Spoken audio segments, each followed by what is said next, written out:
Hey, Slater Crusaders, America's the greatest country in the world. Welcome to our special space race to the final frontier. Today's special is about space. Space Force, Elon Musk. What's SpaceX doing? Along with Blue Origin and Virgin Galactic and NASA, of course.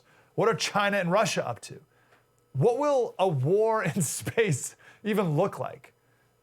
What are we capable of now? Are we ahead in the space wars today, or are we behind? Is China ahead? What's going on? We just landed on Mars, by the way. That news went away a couple hours later. What does that mean? Why are we doing that? We got some amazing guests today, first-class experts to help us visualize and understand what's at stake in space. One concern I have moving forward is because Trump, Orange Man bad, started Space Force, it's automatically a bad thing. Trump joked the other day at CPAC that his biggest mistake with the wall was saying that he was for it. He joked, if I said, we will not build a wall, then Chuck Schumer the next day would come out and say, we got to build a wall, everyone. And I think it's similar here, right? Trump started Space Force. Therefore, it's the hydroxychloroquine of the Pentagon. And here's what I mean by that. This is the spokesperson on February 2nd. He asked whether the president has made a decision on keeping the scope of Space Force. Wow, Space Force.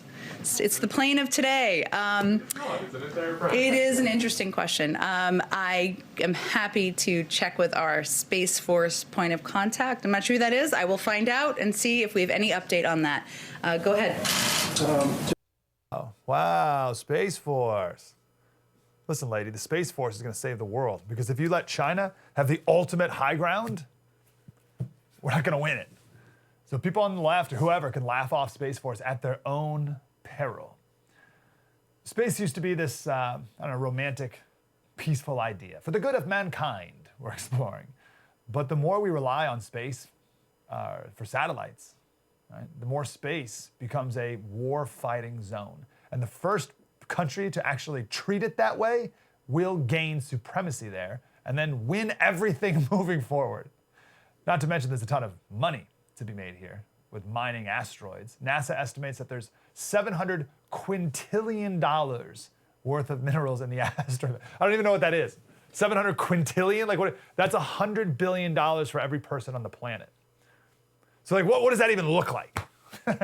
We need a war-fighting mindset in space. Why? Because China does.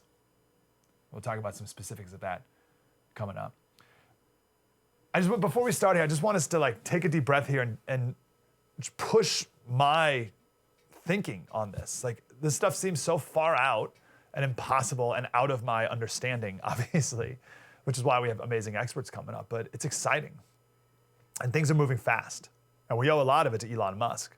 SpaceX just the other day landed a 150-foot tall rocket vertically. Look at this thing. That looks like a video game. Does that look fake? Now, we're going to talk later coming up about why this matters and what the importance of that is. But that looks like a fake thing. My brain can't comprehend what I'm watching there. It looks backwards, right? It looks like it's on reverse or something. That's unbelievable. Now, that was only their third attempt at that. That's something that was considered impossible 2 years ago. It was impossible 2 years ago. And on their third try, they made it happen. Now, 5 minutes later, this happened. Sitting there nicely. Oops. Minor detail. But again, that was 5 minutes later. That wasn't after it landed, right? So it landed safely, and that was the important part. How amazing that we have people who are trying this stuff and who are not discouraged by things like that, or using it as a learning lesson. What a life metaphor as well, right? I wonder if it's an understatement to say that Elon Musk could be the most important person of the 21st century. Maybe. He could nearly single-handedly, with his vision and leadership, make sure that America maintains space dominance, which moving forward is everything. NASA couldn't do it. NASA couldn't have done it. Orion, I think it's called Orion. I think Orion's the name of it. NASA's program. Is it the Artemis program? Whatever it is. NASA's efforts, they've flown into space once in 15 years. 15 years of this program, they've flown into space one time for $23 billion. SpaceX has launched over 100 launches into orbit, over 100, 20 missions to the International Space Station, 2 crewed takeoffs, and the vertical landing, as you just saw there. And they've launched over 1,000 satellites, and they've done it for $16 billion. They've done infinitely more for a fraction of the cost. Amazing. How grateful should we be? So let's get started. Up next, we'll talk big picture overview with Brandon Wykert. What's at stake here? What is at stake? And what happens if we lose the space war? It's coming up. True story. Mike Slater. Spread the word.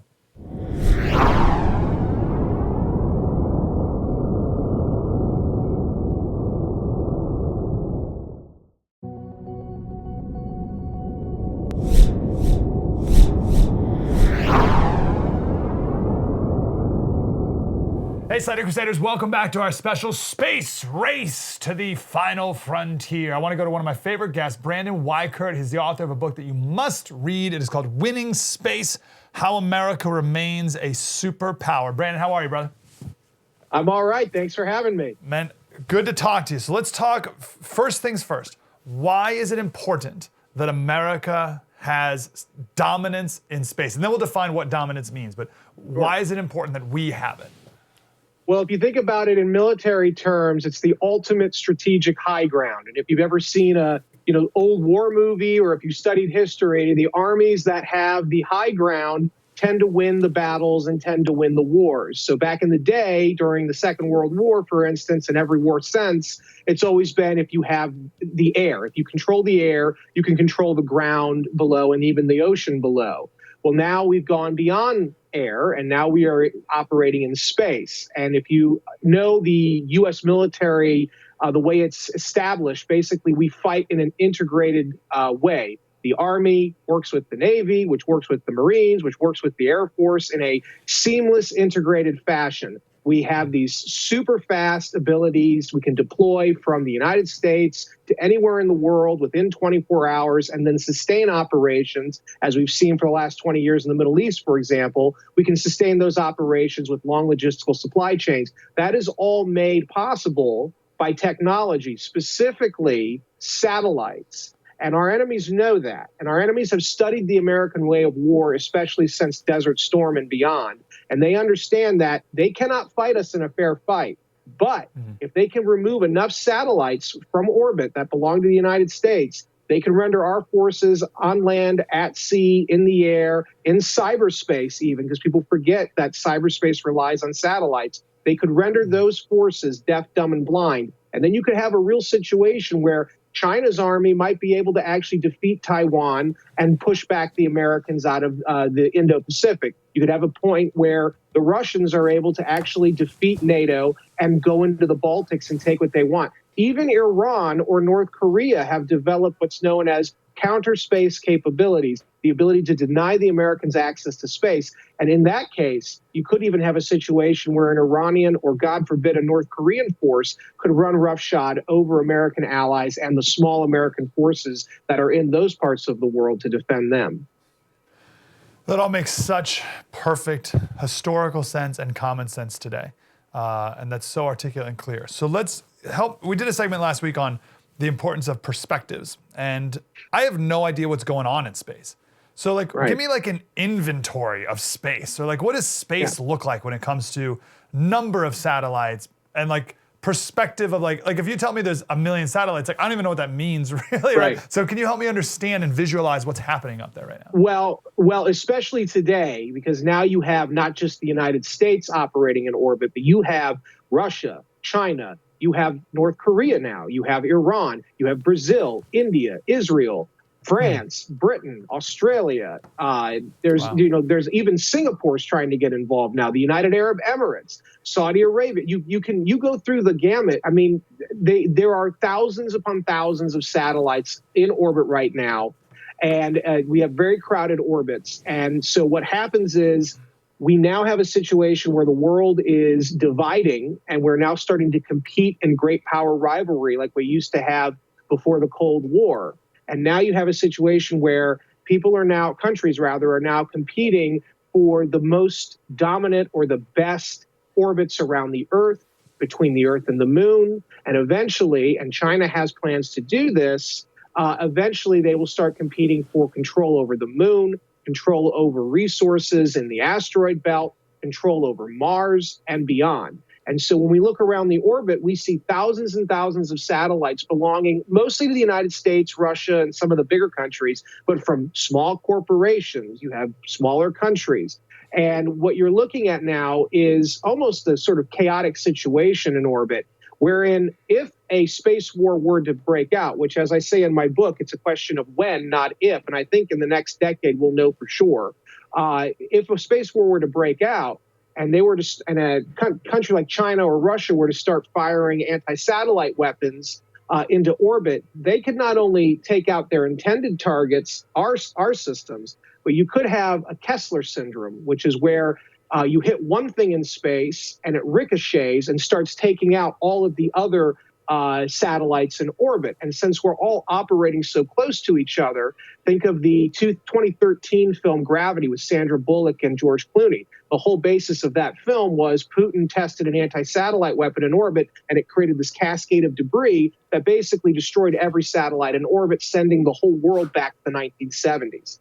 And so these are the stakes, and the orbits are more crowded now than ever. What I advocate for in the book is, instead of trying to focus on this utopian idea of keeping space as a sanctuary, which it's not anymore, we need to focus on building up our allies who have space assets like Israel, France, Britain, Australia, etc., to sort of create a network of friendly regimes that would operate and cooperate together, and also to contain the satellites and to kind of patrol and keep an eye on the satellites that our rivals are putting up. And remember, satellites are not just used for communication and surveillance. Russia and China have built co-orbital satellites, which are small, rapidly moving satellites with grappling arms that can tailgate our sensitive systems in orbit. And when Moscow or Beijing orders, could physically latch onto our satellites and physically push them out of orbit, rendering our forces deaf, dumb, and blind. So satellites themselves can become weapons in space. Jeez. Okay. I got a billion questions. We could talk for hours and hours. I don't even know how to answer this. So when you say it's crowded, again, we all have a different perception of what that means. So yeah, can you put that in any visual terms, / what do satellites do? Maybe we can go even that basic. Yeah. I mean, I think I kind of understand that they help us communicate, but is there anything else they do? Yeah. So in terms of, I mean, you're a California guy, and I know LA. So think of LA gridlock traffic, and think of all of the complexity that goes into making sure that that traffic moves even an inch, and it takes a lot. So right now, think of the orbits around the Earth as a lot like gridlock traffic, and they're still moving. We still are able to put satellites there, but they're getting ever more crowded. And it's that tight. It's not literally that. It's not literally that tight, but it's proportionally that tight. Exactly. Yes, it's relatively that tight. I mean, it's the most crowded it's ever been. And if trends persist, which I suspect they will, that's why I wrote the book, we're going to have increasingly more crowded orbits, especially as the CubeSat revolution takes shape, which are very tiny satellites that are cheap to produce, and you can launch a lot of them from one rocket. Those are going up into orbit. Then you have to think of all the old orbital debris from the 1950s, 60s, 70s, and beyond of derelict satellites we're not using anymore. Most of them, if they don't burn up in the atmosphere, they're still floating around out there. And so we have to also take that into account. So we have increasingly crowded orbits, and now you have, added on to that, great power rivalry. And why are satellites important? Well, think of the film Independence Day, the original. What did the aliens do when they got here? They used our satellites to coordinate their attack around the world because of line of sight. So similarly, it's based on a real world thing. So in the real world, satellites allow for line of sight. We can communicate from North America around the curvature of the Earth to Bangkok or India or wherever. We can do that instantaneously. All of your financial transactions, when you go to an ATM and pull out money, or when you go to the gas station and use your card or your Apple Pay, some of that transaction is going through space, being transmitted from your location into orbit down to your bank or wherever that you need to get money out of. Satellites allow for instantaneous communication, surveillance, transactions. The rapid automated ETF trades that account for so much money on Wall Street. Those perfectly timed trades are conducted over satellites. So if you lose those satellites and you slow them down, you've just created chaos in the markets. A lot of our traffic control systems rely on satellites. A lot of our nuclear command and control systems, this is what the Russians, by the way, are targeting. A lot of our NC3 capabilities that command the nuclear triad that allow us to have a believable nuclear deterrent that keeps our enemies at bay. Those systems, if they're destroyed, and they can be very easily destroyed at this point, then we don't have a nuclear deterrent. Our nuclear umbrella is gone. Then the Russians and Chinese can say, hey, we can start doing crazier things now because the Americans won't be able to hit us as reliably as they once were able to. Satellites basically make the modern world work. They provide bandwidth to a modern society that prevents us from falling back into the 1970s era of existence. And at this point, we are probably going to be facing a space war, and we don't yet have the capabilities on hand, because we haven't invested in them, to protect those systems and then to also target our enemy systems. Yeah, which we need to be doing too. I'm always thinking about the defensive posture, but we may need to do the offensive. Right. Yes. How reliant are we ultimately on these satellites? Meaning, if they did get knocked out, and I'm talking militarily, does our military have the equivalent of a landline phone? Is what I'm really trying to ask. That they could still do what they needed to do. And if our stuff was knocked out, how quickly could we recover? Is this like days or months? Well, it depends on what systems they take out. But the problem right now is the bandwidth issue. So we have undersea cables, for instance. We have, landlines, as you say. The problem is the moment we start losing those systems, everyone's going to be switching over to those physical landlines. And they do not have the bandwidth. That's why we created satellites as well as the undersea cables and the fiber optic landlines and whatnot, because the satellites allow for us to have bandwidth.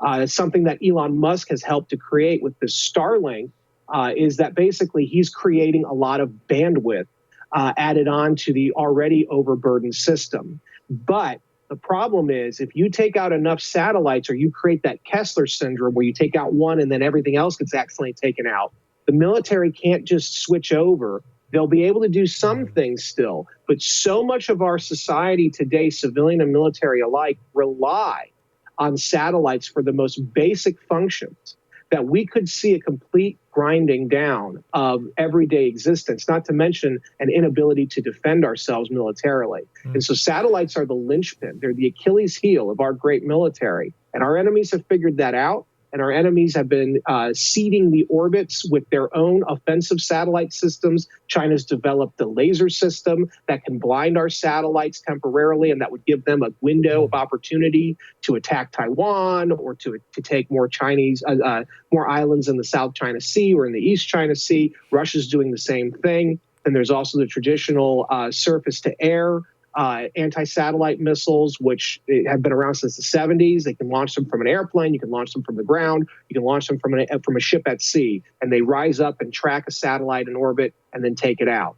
And so the issue right now is, what do we have for the secondary phase? So how do we replace the systems we lose? That's the issue. Because before Trump came along, we had very little spares for those sensitive satellites. They were too big, too expensive to make. So we only made just enough to work.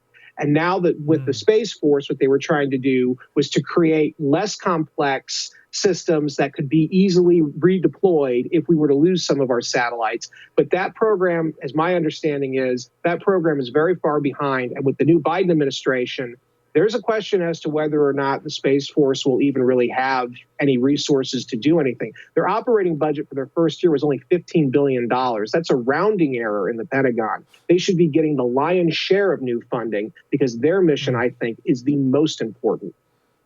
And it seems like they're being disrespected or dismissed, at least publicly, absolutely, as well. Absolutely. I mean, look at the Steve Carell show.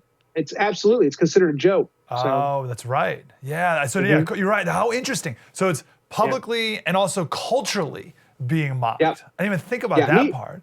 And meanwhile, China and Russia have reorganized their forces to explicitly fight and win a space war against the United States. They did this back in 2010. We're 11 years behind them. And Russia and China, too. Yeah, I'm sorry, I didn't mean to interrupt. I'm saying we're laughing at it because it's a Trump thing. Right. Right. And wow. The Russians and Chinese are laughing at us because they know it's a weakness they can exploit. And then also Russia and China 2 weeks ago, their space programs just signed an agreement to, by 2030, they will have a manned permanent base on the moon. Now, Joe Biden has canceled or set back the Artemis program to return astronauts, Americans, to the moon by 2024. They're saying not until 2030 will we even be able to get people back up there just to put a flag up there. The Martian mission is going to be set back probably till the mid-2030s, if at all. So what we're looking at now is a real nightmare scenario where we are disarming ourselves in the cosmos at a time when our rivals are not only arming themselves in the cosmos to fight and win a war against us in space, but they're now starting to unite and coalesce. And that is a nightmare scenario. Brandon Wykert, Winning Space, How America Remains a Superpower. Thanks, brother. Thank you. Talk to you soon. Have a great day. Go buy the book, Winning Space. Mike Slater, spread the word.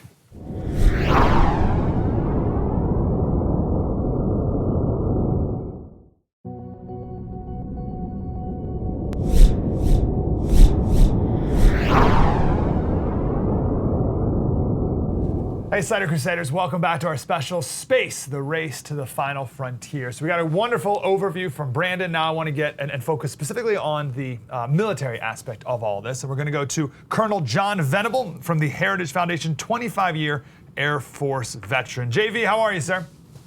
Mike, it's great to be with you. I'm doing great. I hope you're the same. We sure are. Good to talk to you, Colonel. Let's go to the beginning. What problem was the Space Force trying to solve where the Air Force, where we needed to make a new branch separate from the Air Force? Well, there's a couple of things. One, space has been running successfully in the United States since the late 1950s, early 1960s. But over that time, we generated several different tracks of effort. So the Navy had a track, the Army had a track, and the Air Force had a track, each somewhat related, but completely separate, if that makes sense, in their endeavors. And over that time, from about 1960 to today, we generated something on the order of 60 different organizations inside the Defense Department that manipulated, oversaw, or generated requirements for space. They were completely disjointed. No one was in charge. And so that's one side of this. Second side, Eisenhower back in the 50s put us on a track for the peaceful use of space, and kept that mantra from the 1950s through every administration all the way up into the mid-2010s, 2015 timeframe. And so we really didn't lean into the thought process that space is a warfighting domain and has been for many years. The Chinese and the Russians made it so, and now we have to catch up. And so the Space Force kind of is trying to combine all of those efforts, put all of those organizations into a much more streamlined facet, and then get us thinking offensive, defensive, and actually fighting a war in space. Makes perfect sense. This is hard to have metrics for, I'm sure, but where would you say we are in this race with Russia and China and other countries? Are we far behind? Are we far ahead? Where are we? I would say that we're at a parity to slightly ahead, but this has just happened over the last 4 years with the Trump administration, his initiatives to free up commercial space and to actually bind commercial, civil, and military aspects of this endeavor. Right now, Elon Musk has almost doubled the number of space launches the United States is able to manifest in a single year. I mean, his organization has done it by using renewable rockets and using civilian ingenuity, right? The brilliant people that we have out there to make this affordable. And the military has taken full advantage of it, as has NASA. And these three different arms are now all but intertwined. That's good. What type of weaponry are we talking about? Do we have and or other countries have? Well, the anti-satellite or ASAT capabilities of China and Russia are pretty much well known. The Chinese have tested several different ASAT rockets launching from the surface up into the space low Earth orbits, and now they're looking to actually go all the way out to GEO and their ASAT capabilities. The United States dabbled in this back in the 70s and 80s, and we actually launched a single rocket off of a F-15 and successfully intercepted a satellite. But the amount of debris this creates makes space a very much more hostile environment, and we don't like that. So the Chinese are well ahead. The Russians are in that same ballpark. They're ahead. But now we have to figure out how we're going to go about having an offensive capability without generating all that debris. And Mike, there's been some very fascinating moves afoot in the last 3 years that NASA has been overt about, and maybe the military is starting to do the sleight of hand and getting in the clandestine world with these very small CubeSats. Literally, they are 10 centimeters or about 4 centimeters cubed, and they have the ability to actually move and go and latch onto things. And NASA proved that back in November, December timeframe through their funding of commercial organizations that make these satellites go out, move, maneuver, and actually rendezvous with each other. What that's going to allow us to do in the military is take these CubeSats, launch them from motherships, if you will, that get close to a target satellite, send them over, and then they can latch onto these hostile satellites and just sit there as parasites. They can collect, they can dismantle, or they can actually destroy in a way that doesn't create debris. And these systems, I believe, are now being fielded. There's nothing in the overt world, but everything leads you to that conclusion.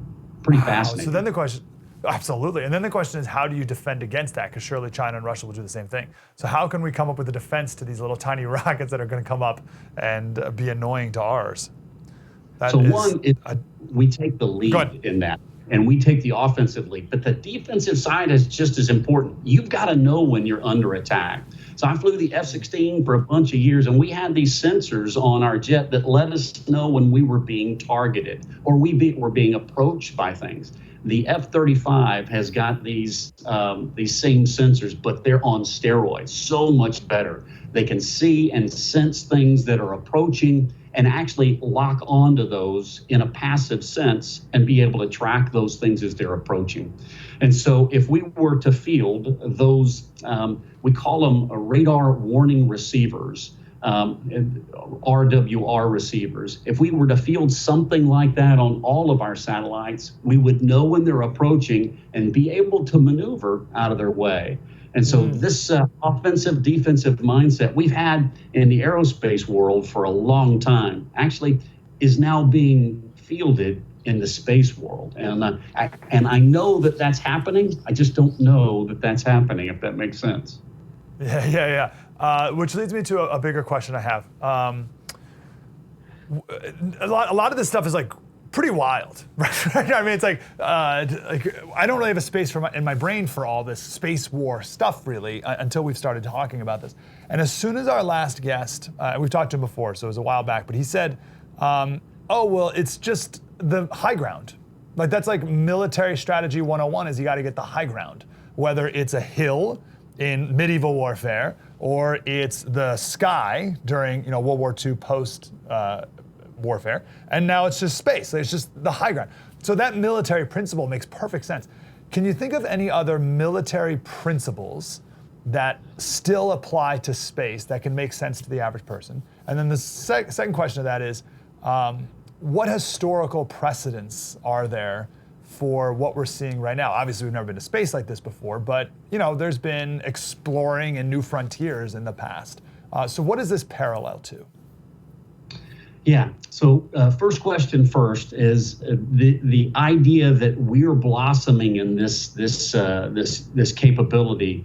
It's probably been around for at least 7 or 8 years, but we could never approach Congress with this. The military has had this mindset of going out offensive, defensive in space for a while, but they haven't been able to actually do anything about it other than think. High ground is absolute. And so if I was to take a sensor in clear airspace and put it over the top of Russia and just sit there, if it was an airplane or a helicopter, just sit over the top of one of their RDT&E or military facilities, I could watch their every movement. Well, the thing about space is we can do that all the time, and there's no prohibition about that. There's nothing that would stop us to do it other than the physical capability. We just need to be able to go out and camp over the top of it. Only the sensors that we've got now, Mike, aren't weather restricted. Like if I was to take a helicopter and sit it over the top of an area, clouds could obscure my view. Well, now we've got these little radar sensors that could send out and pelt these areas with returns that come back up and give us a very crystal clear picture of that. So this high ground is really important, and it is ours right now just to make sure that we have. Second principle that I would say that people don't really think about is that they say there's no place to hide in space, but really there's the same opportunities that we have, except for putting a big chunk of land in between us and a satellite. You can use stealth. You can use coatings on your airplane to make them invisible to others on the ground. And so stealth is invisible to radar, but the black paint that you can put around an airplane, you just think about this. You look up, you see a shiny reflective object. Anybody can pick that up, but if you coat it with the right kind of paint, no one can see it from the ground or in the air unless they've got radar to refine their thought process. And then if you've got a stealth coating around the airplane, you deny them of that too. So the same principles apply. Fascinating as it may seem, the same things apply in space. It's just harder to make the paint stick, and it's harder to make those stealth coatings resilient to that hostile environment of space. And we need to be the ones that do it. The second part of that was, I'm thinking something like when really Europe were the first people, or at least maybe China was too, but they didn't go forward with it. But let's say Portugal and Spain were the first countries to really have ships that could sail across the New World. And now we have the spread of Western civilization because of that new technological advancement. Is this a similar potential flourishing that we could have here? Or if we let China and Russia do it, then they would be the ones who have that supremacy. I think you're spot on. It is the same. It's the same as commerce on the land. It's the same and will be with commerce in space. The amount of resources that are on the moon, the type and their availability, will allow us, if we do this right, to use that as a launching point and a refueling point, if you will, for other exploration around both cislunar, all the way out to the moon and beyond, and our exploration in that realm. What's really kind of missing in this thought process is there are key orbits there and around the moon in between us they're also key, you would call them key terrain pieces. You want to hold those orbits. You want to hold those places in space where we can put vehicles and be able to use their location and the ability to see and dispense things from those locations in order to maintain dominance in that domain. This is a little bit of a gray area, because what's on the moon that you can't find on Earth? Well, what's on the moon is much less gravitational pull. And so if we can get the resources on the moon that we could get on Earth, but then not have to fight the gravitational pull of the Earth and actually use that lunar surface to launch from, then it will make our space operations that much easier to manifest. The Chinese know this. They know there are valuable resources there, and we just have to be there to set the precedent, one, and then to seize that ground in a sense of presence, right? In a sense of being there first. And once you do that, you own the rights in ways that are hard to fully convey, but you own the rights of possession, right? What an exciting time. And I hope we expand our lead on this issue. John Venable, 25-year Air Force veteran, colonel and now at Heritage Foundation. JV, wonderful to talk to you, sir. I know we can do it again. I hope we can do it again. Mike, enjoyed it and look forward to the next opportunity, sir. Thank you, sir. We've obviously a ton more questions. Let's come back next and talk more about the private side of this, SpaceX, Virgin Galactic, Blue Origin, and all the private advancements. Do that next. True story. Mike Slater, spread the word.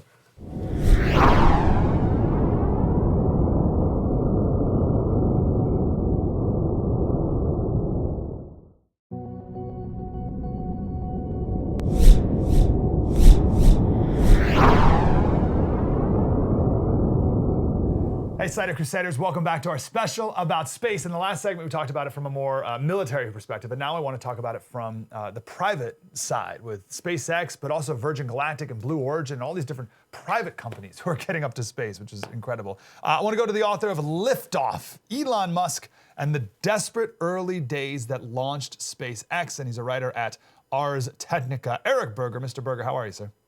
I'm doing great. Thanks for having me on. Good to talk to you. Let's talk about Elon for a minute. What was Elon's motivation in the very early days of SpaceX? Why did he even want to embark on this mission?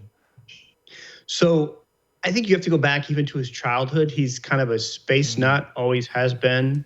And after he founded PayPal and sold out, the company was sold, he cleared about $180 million, and he was looking around for the next thing to do.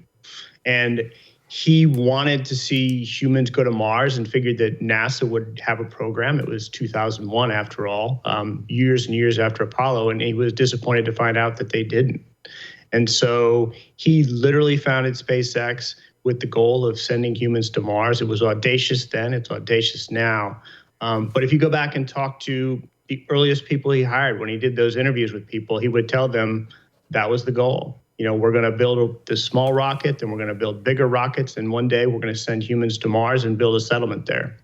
And he's not there yet, but he's getting closer. Two questions. Why? Why did he want to go to Mars? Like, what's the driving force there? And then also, $180 million. Listen, that's no chump change. But like, I feel like that's not nearly enough to go to embark on this, right? Like, that's pretty crazy. Like, oh, I got $180 million. Let's just build a colony on Mars with it.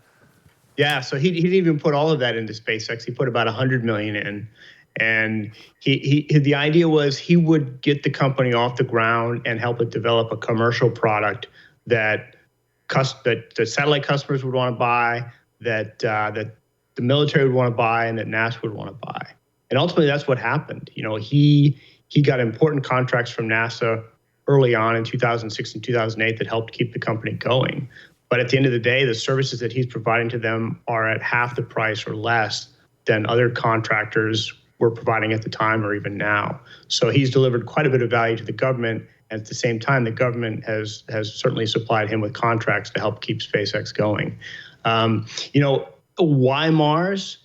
You know, there's a certain breed of people that look at humanity and say that, you know, our destiny ultimately lies among the stars. And that sounds like a dreamer, but, you know, Elon Musk is many things, and dreamer is among them. And he looked at the solar system such as it is, and there's certainly no other Earths out there around our star, but Mars is the closest thing. It's a terrestrial planet, has a very thin atmosphere. There is ice at the poles. So if you're going to take a first step out into the cosmos from Earth, Mars, he figured, was the best place to start. Amazing. What is it about his mind that is different? And it could be him, and I don't want to just glorify him, but the people around him and the people at SpaceX. Yeah, so he is one of a kind in terms of a person that I've been around. He certainly can be intimidating as all get out. He's brilliant. He can be really mean at times to people that work for him, people he's competing against. But the thing that really stands out about Musk is that he has this drive that is just incredible. He is constantly seeking ways to go forward and move faster. And the things that he's done with SpaceX over the last decade have really transformed the industry and pulled it along, in some cases kicking and screaming. But, you know, they're doing things like flying rockets every 2 weeks, reusing them 9 to 10 times. and now building this Starship in South Texas. That it's really unreal to think about the fact that they're building spaceships in tents, every 2 or 3 weeks and launching them. It's quite remarkable.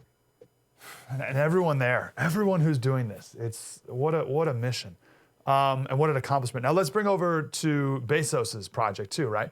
So Yeah. Blue Origin, what's their status? Because first of all, they have to be a little bitter, right? They're kind of second fiddle. So what are they doing? So Blue Origin it was founded actually before SpaceX in 2000, but for about the first decade, it was mostly this hobby shop. Bezos was kicking around ideas of how to get into space. And then he got pretty serious about 2008, 2009, and started building actual rockets. And he was actually the first person to build a rocket that went up and came down and landed vertically, although it was much smaller than SpaceX's Falcon 9 rocket, and it didn't go to orbit. He is investing a lot of money into Blue Origin. He has similarly grandiose plans. He's not focused on Mars. He wants to build settlements actually in Earth orbit. But he's done his company much more like a traditional space company. And so they've moved much more slowly, much more deliberately, and they just haven't had the achievements. After 20 years, Blue Origin still hasn't put anything into orbit around the Earth yet. Really? What? Why? And are they discouraged by that, or are they just doing a different thing? Well, I think it is discouraging, especially when you compare them to SpaceX, and Jeff Bezos, I'm confident, feels that pressure. But they have had a different plan. And he actually, I wrote a story recently about this. They built this small suborbital system called New Shepard. And then about 5 or 6 years ago, they were starting work on the much larger orbital rocket called New Glenn. It's a massive booster, 7 engines. It would be very impressive. But it was it was too big of a leap to go from the small rocket we're looking at with New Shepard with 1 small engine to a rocket with 7 much more powerful engines. And so they're going through some teething pains trying to learn how to fly and reuse that rocket. Let's throw Virgin Galactic in there, and maybe any other company that I'm not even familiar with. What are they up to? So Virgin Galactic is similar to Blue Origin in the sense that they're trying to start with a suborbital space system. So this means you go up above the atmosphere for 3 or 4 minutes, experience weightlessness, get this amazing view of the Earth, but then you come right back down. So it's like Alan Shepard did at the beginning of the U.S. space program. And so Blue Origin has a rocket that kind of goes up and down. Spaceship Two, Virgin Galactic, this is Sir Richard Branson's company, has been working at this for a long time too, almost 2 decades.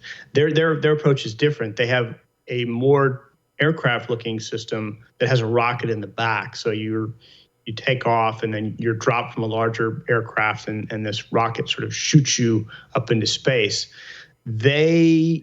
Both of the companies are talking about maybe doing commercial flights. So you could buy a ticket for a couple $100,000 and go to space beginning next year, although it keeps getting delayed. So we'll see if they actually deliver on that.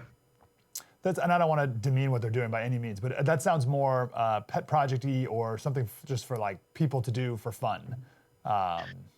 Different than SpaceX. Is that right? Yeah, absolutely. Virgin Galactic is very much space tourism. One day they may offer like a point-to-point service, so you could get on one of their planes in LA and be in Tokyo, 45 minutes later. Oh, that's neat. Yeah, okay. That would be nice, but I think they're a really long way from doing that. Decades probably from realizing that. Blue Origin is kind of in the middle because they're starting out small, but they have grand plans. And then SpaceX, I think why they're admired is that they're just going for it, right? They've learned with the Falcon 1 rocket. They built the Falcon 9 and the Falcon Heavy, and now they've decided we're going to build our Mars vehicle.